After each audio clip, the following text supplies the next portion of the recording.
Hello. Hi, John. Hi. Nice to meet you. Hi, nice to meet you. What's your name again? I'm Erica. Oh, nice to meet you, Erica. Thanks for coming in today. Yeah, no problem. Thank you. How are you doing? Doing okay. You know, it's warmer out, so feeling better. You know, the cold usually keeps me down. And seasonal depression, really is real. So. Yeah, it definitely is. Maybe that's something we can talk about a little bit. Yeah, I just want to start out by saying thanks for coming in. Usually this is the first session, so usually we're just going to touch base, kind of get a little sense of who you are. I can tell you a little bit about myself if you want. This is a great time for asking questions. If you have any questions about what the process is like, I just have to give you a little warning though. If you say anything that has to do with hurting yourself or others, I might have to stop and respond accordingly. Okay. Do you have any thoughts along those lines right now? No, I'm okay. I'm in a good place. All right, great. That's awesome.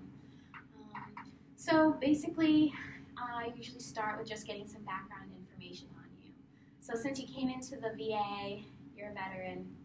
Do you mind if we talk a little bit about your military history? Yeah, absolutely. Okay, cool. Yeah. So what branch did you go in? I was in the Navy. Okay, and for how long? I did that from 1973 to 1976, so about 3 years I was in that. 76. Okay, Yeah. so you've been out for quite some time. Yeah, it's been quite a while. Yeah. Is this your first time coming to the VA for therapy? Yeah, I've been here for, I have a lot of health issues going on, so, Sorry to hear that. I've been here for that, but I've never, really seen anyone to talk to about what's going on. I'm kind of bottled in a lot of things over the years, so, yeah. Okay. Yeah, I've worked with a few patients that also kind of hold things in, and as they get a little bit older, it kind of gets a little unbearable, so I'm glad that you're coming in today to kind of get to talk about those things. So what was your rank? I was an E6, so I was an officer. Wow. I was a staff sergeant. I was in charge of a lot of people at the time. Mm-hmm. So. And what kind of responsibilities did you have to do? Just, make sure everything's moving along accordingly and, everything, keeping things in order and, really staying on top of the new trainees and things like that. So, all the other privates and stuff. So, Yeah, it sounds like a lot of responsibility. Yeah, I was on a ship for most of the time. So, we traveled everywhere. We traveled like Germany, Greece, things like that. Japan. I've been all over the world. So, Pretty well traveled. I spent those 3 years, traveling a lot and meeting different people. So. Are you still friends with any of your vet buddies? I don't have any friends, that I know that were in the same unit as I was. I don't really want to remember them. I didn't really have too good of an experience in the military. Okay. So, All right, we can get into that a little bit later if you feel a little uncomfortable right now. No, I don't feel uncomfortable. I just think it's something we should address a little bit. Okay, that's fine. We totally can. Why did you go into the military? I was, I just turned 18 and, I didn't really have much going for me at the time. And I wanted, financial security and things like that. I didn't have a job, I didn't want to live in my parents' house anymore. So I said, heck, my dad says you should join the military. So I did. And that's what brought me into it. Do you and your dad, or is your dad still around? No, my dad's dead and I'm glad he's dead. Oh, okay. He wasn't a good father, and my mom's dying right now, and I'm happy she's dying too. So Okay. she wasn't a good parent either. Oh, all right. I have three older brothers and a younger sibling. I don't talk to them anymore. I hope they all rot. Okay. So besides my younger sibling, she didn't have any control over what was going on at the time. So. Sounds like some family turmoil that you've had throughout your childhood. Well, yeah, it's it all stems for it all started with my older brothers. I was 8 years old and they were sexually abusing me and I went to my parents years later about it. It was still happening and didn't really seem to give a shit. And that's when I had my first suicide attempt. Oh, wow. So I was 10 years old at that time. I remember going on top of a mountain with a knife, and I was going to stab myself in the chest. And I'm really religious. I believe in God. So God told me that I shouldn't do it, that I have more of a purpose, and I didn't do it. So the abuse stopped once my older brothers moved out, but I could never forgive my parents for just turning a blind eye. So I'll always hate them for that. Yeah, it's definitely understandable to have distrust with people who are supposed to be your guardians and taking care of you, especially as a kid. I'm so sorry to hear that. So you feel like, was that your only suicide attempt, or? Yeah, that was my only one. Okay. And that was a few decades ago. I haven't had one since. Despite of all the things that I've been through. In the military, and trying to find myself, and dealing with like legal issues later on in life, which has always hindered my ability to fulfill myself as a person. So I can't do much anymore. I feel very limited. I just want to stop you for a second. I really appreciate you opening up so much to me in just the first few minutes. This is very good. Yeah. Well, I've never really had a chance to talk with anyone about it, so it feels really, really good to be able to get this off my chest. Yeah. So thank you. Yeah, of course. I'm hoping that we can keep working like this. This is great. So do you feel a little bit lighter now? You just got a lot off your chest. Well, I mean, I feel somewhat relieved, but I'm still just trying to figure out how to cope with these things. Mm-hmm. No one really taught me. In the military, you didn't talk about these things. It was all shoved under the rug, and you're a man, and hoorah, and so it's just things we didn't really talk about. So it always felt stigmatized to me. I was embarrassed to talk about it. So. Yeah. So do you want to just delve a little deeper and tell me a little bit about what happened in the military? Well, in the military, so my brothers abused me when I was younger, and then in the military, two of the men in my unit touched me while I was in the shower, and usually you would deny that from happening, but I let it happen. I never I've always had girlfriends and things like that in high school, but I never really questioned being touched by them and stuff. I never said no, and I always thought homosexuality was wrong because in the Bible it says it is. God doesn't like people who are homosexual. Like I feel that it's I know that it's wrong, but I felt otherwise. I struggled with my my identity as a person. Do I like women? Do I like men? Or do I like both? So yeah, that's what happened. So have you talked to anyone else about your sexuality? No, because growing up, you weren't supposed to be gay, or you weren't supposed to like the same same-sex issue. So I didn't question much, or talk to anyone about it. I just kept it all in. So even with like more of a heteronormative kind of discussion, I also grew up under a Catholic family, and talking about sex just in general wasn't really accepted. Was that something that you experienced when? I didn't really think too much of it. But it's not something we regularly talked about. So it was frowned upon. When my parents used to talk about it. While I was at while we went to church and stuff like that. We talked about it after, but it was something that was frowned upon, and my parents didn't like it. So general abstinence seems to be kind of what you were focused on. So regardless of your current sexuality, future sexuality, past sexuality, the way that I've learned is that it can be fluid. So how does that make you feel hearing that?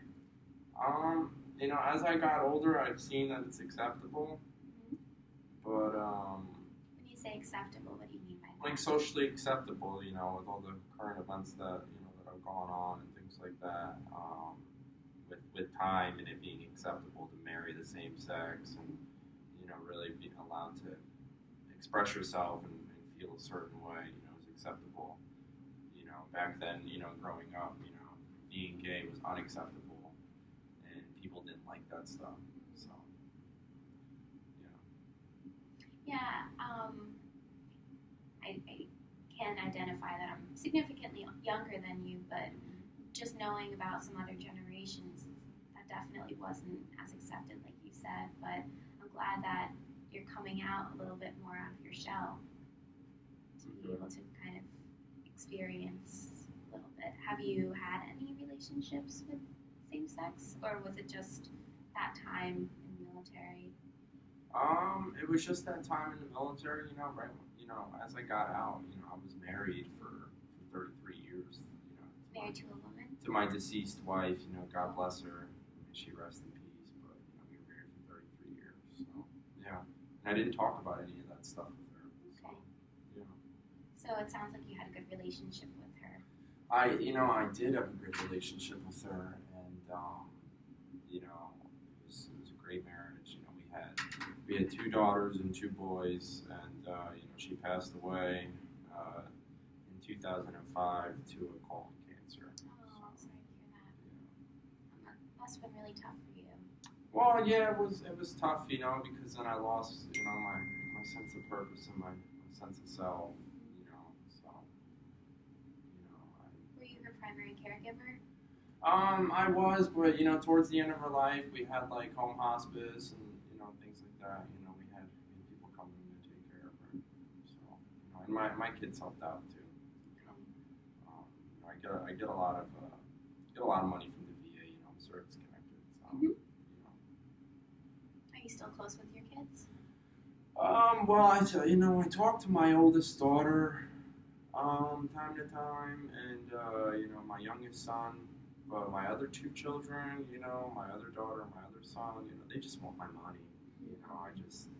It's so hard for me to build relationships with people because I know what they want. And they just want my money, so it's sad. But. Do you feel pretty well protected with your finances and your assets that you have right now? Yeah, I do, and come to think of it, I feel like I was in a better place now than when my home burned down years ago. Wow. I lost 2 of my dogs and a lot of my Sorry to hear that. belongings and stuff like that. I feel like I'm in a better place though. That's since great. that happened. Yeah, it sounds like you've had a lot of significant losses and a lot of changes that have happened throughout your lifetime so far.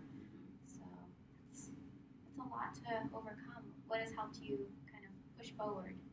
I just, God has always helped me. I can't go to church due to, legal issues anymore, but I do read the Bible. So. You can't go to any church or specifically? I can't go in any place where there's children present. Oh, okay. So I had some legal run-ins, a few years ago, and just people just trying to take advantage of me, and the justice system failed me. So. Unfortunately, it fails a lot of people, but I just want to let you know that I'm very, I'm not judging you. I'm very unbiased. So we can talk about those legal issues at a different time if you feel more comfortable about it. Oh well, I don't mind talking about it now. The cat's out of the bag, so I might as well talk about it now. Okay, only if you feel comfortable. I had a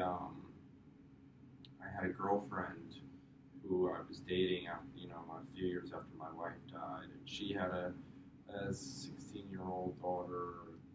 16 years old, and my girlfriend said to me, if you don't give me this X amount of money, my daughter's going to go to the cops and tell them that you molested her. So she ended up doing that because I wasn't giving her a damn dime, and they ended up framing me with this stupid scenario, and I took a lie detector test and I passed it. I never touched her. I would never touch a young kid. I'm still in denial about it to this day because it truly never happened. And then so I got hit. I pled guilty to that, and I got hit with a misdemeanor. And I've been on probation for it. And then I let one of my granddaughters and her boyfriend move in with me. because I felt bad. They didn't have a place to stay. They were using drugs, and I kicked them out because they were using drugs in my house. And she went to the cops and told them I touched her when she was 3. She was 17 at this point. Wow. Because I wouldn't give her any money. She tried to extort me for money, and I wasn't having it.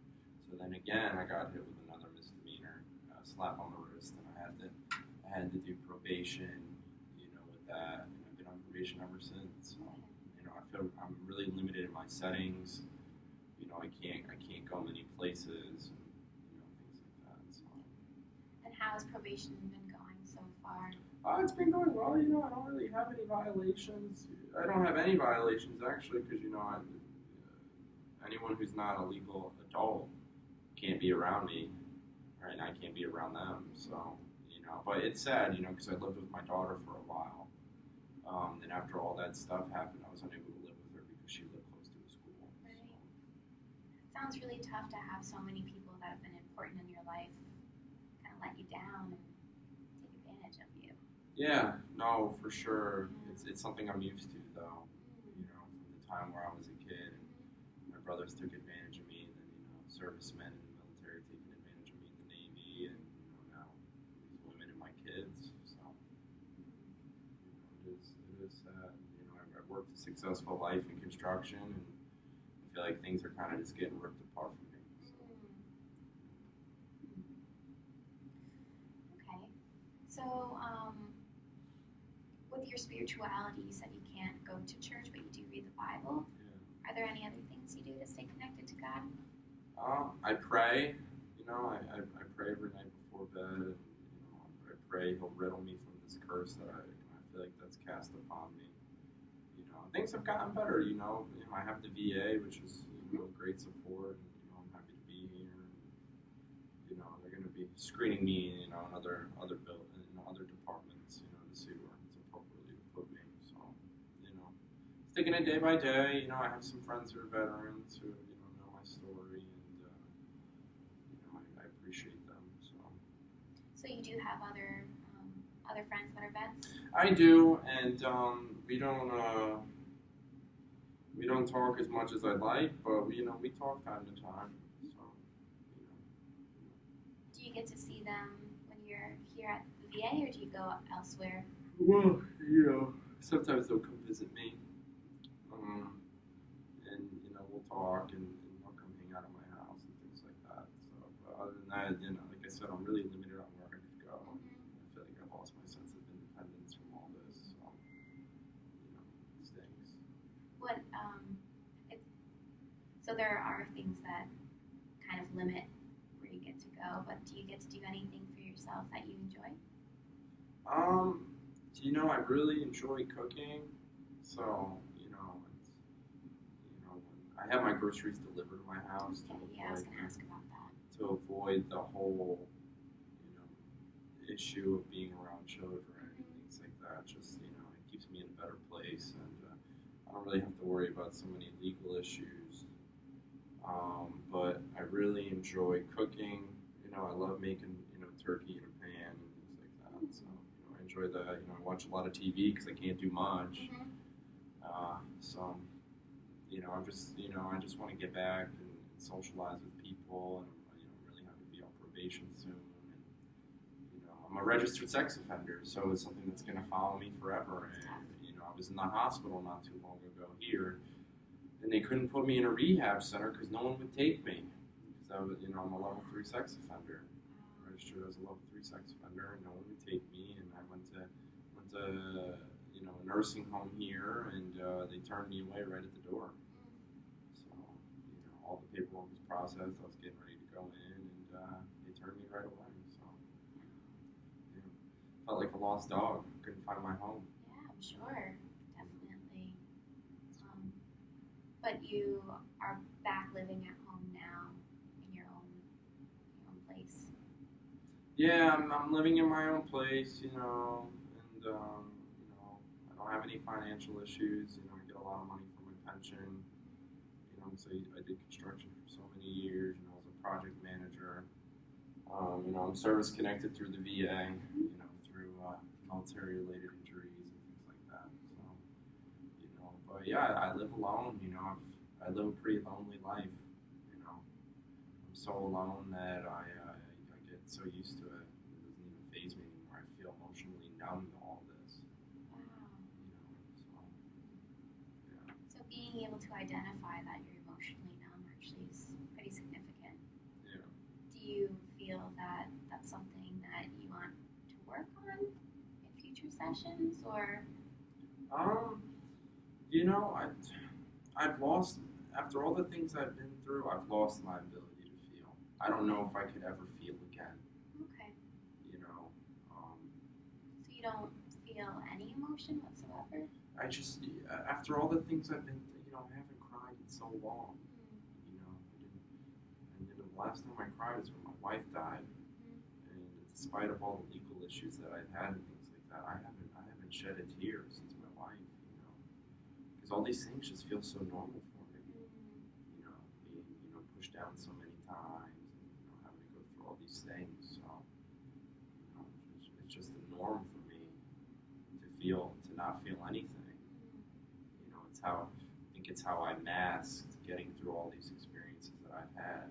Very well could be, yeah. You know, so. Yeah, that could be your coping mechanism for how to deal with these things. But you mentioned that you do enjoy some things like cooking and watching TV.